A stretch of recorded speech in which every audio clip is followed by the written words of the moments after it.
Hello everybody and welcome.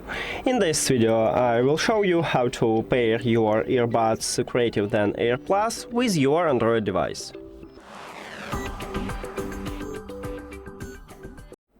You have to start by open Settings and then go to the Bluetooth or connected devices. At the device list at the top, click Pair New Device button if you have this button, because not all Android phones have it.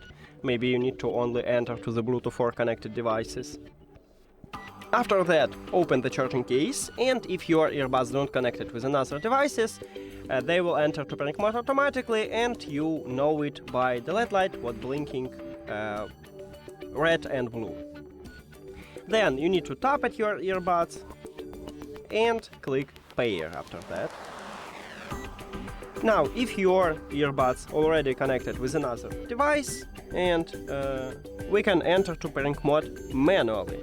So let me show it for you on the second device. So right here, it now not connected my second device with the phone. So you need to press and hold this connectional button near to the USB-C port until the LED lights start blinking red and blue.